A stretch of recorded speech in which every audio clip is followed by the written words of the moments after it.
Welcome to English Please, the podcast where we explore interesting topics in under 10 minutes in clear, intermediate English. I'm your host, Christopher. I live in New York City, and I've always been passionate about languages and how we learn them. Whether you're listening on your way to work or while cooking dinner at home, this show is designed to help you with your English listening and comprehension skills. Before we begin, I want to mention something free. 2 guides are waiting for you at comullen.com/free. One covers 25 everyday idioms, and the other covers 60 common English phrases. Both are written specifically for intermediate learners, and both are completely free. In this episode, we're going somewhere strange, a city built in the middle of a desert, where the casinos have no windows and no clocks, and where you can walk past a fake Eiffel Tower on your way to a fake Venice. We're talking about Las Vegas, one of the strangest cities in the United States, and honestly, one of the strangest cities anywhere. If you've never been to the United States, don't judge the whole country by this place. Las Vegas doesn't feel like the rest of the U.S. In fact, it barely feels like a real place at all.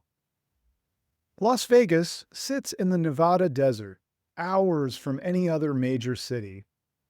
100 years ago, there was almost nothing here. Then, in the 1930s, gambling became legal in Nevada, and the city started building itself around one idea: give people a reason to come to the middle of nowhere and spend money. That idea never really changed. It just got bigger and stranger. Walk down the main street, called the Strip, and you'll pass a small version of the Eiffel Tower, outside a casino called Paris. A few minutes later, you're beside canals with real gondolas and singing gondoliers at a casino called the Venetian. Keep walking, and there's a black glass pyramid modeled after Egypt, and that's next to a golden lion the size of a building. None of it is real. It's all built to impress you for a few seconds as you walk by, not to be authentic. Yet somehow people love it anyway. There's a word for this kind of place: tacky. Something tacky is loud and a little embarrassing, but some people enjoy it anyway. Las Vegas has made tackiness into an art form. Every hotel wants to be the brightest, the biggest, the most over the top, much bigger and louder than it actually needs to be. Some travelers find this charming, almost like a theme park for adults. Others find it exhausting, or even sad, once they notice how empty the illusion is. Either reaction makes sense. But one thing is true either way: nothing about Las Vegas is forgettable. Underneath all the lights, Las Vegas exists for one reason: gambling. Gambling means risking money on a game or a bet, hoping to win more than you started with. It's the entire economy of the city, and it's given English some expressions you'll hear far outside any casino. If you take a risk, you do something that might fail, hoping it works out anyway. People say this about money, but also about careers, relationships, and big life decisions. For example, she took a risk and quit her job to start a business. The odds means how likely something is to happen. The odds are low means it probably won't happen. Inside a casino, the odds are built to favor the casino, not the player, no matter which game you choose. That's not an accident. It's math, and it's why casinos can afford buildings the size of small cities. If someone wins a huge amount at once, we say they hit the jackpot. This phrase is used outside of casinos all the time. People say it for any surprising stroke of luck. He hit the jackpot with that apartment.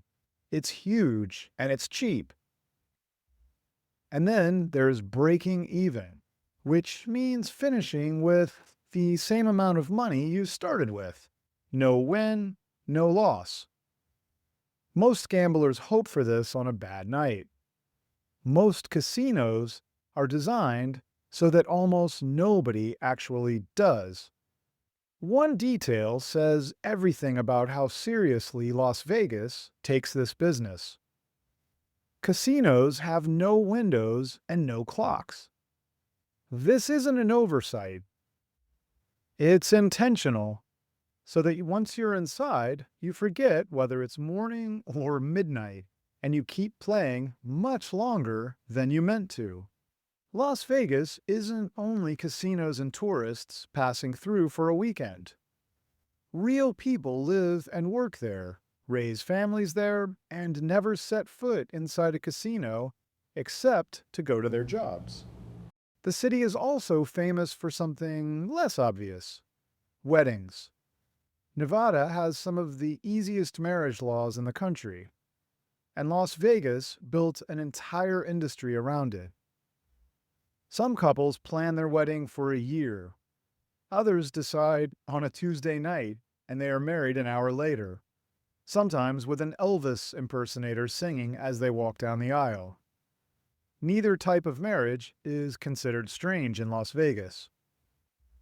Strip away the lights and the gambling, and there's an ordinary American city underneath. Suburbs, schools, traffic, grocery stores. Almost no tourist ever sees that part, and most locals are happy to keep it that way. So, is Las Vegas worth seeing, even though so much of it is built on illusion? If you're looking for something authentic, somewhere that reflects real history or culture, Las Vegas will probably disappoint you. But if you're looking for something that exists nowhere else on Earth, right in the middle of a desert, it might be exactly the strange, unforgettable experience you didn't know you wanted. Either way, you now know some real English for talking about risk and luck, and you have a much clearer picture of one of the most unusual cities in the United States. If today's episode felt useful, and you'd like more structured practice, that's exactly what the English Please Accelerator is built around. You listen first, try to understand the English on your own, and then check yourself against the transcript afterward. You can find it at comullen.com/listen. And if you haven't already, 2 free guides are waiting for you at comullen.com/free. 25 everyday idioms and 60 common English phrases, and they're both written specifically for intermediate learners. Again, I'm Christopher, and I want to invite you to join me in future episodes of English Please to hear about a variety of topics, all focused on helping you with your English. Subscribe now wherever you listen, and let's continue this adventure together in clear, understandable English. Sincere thanks, as always, for listening. See you soon!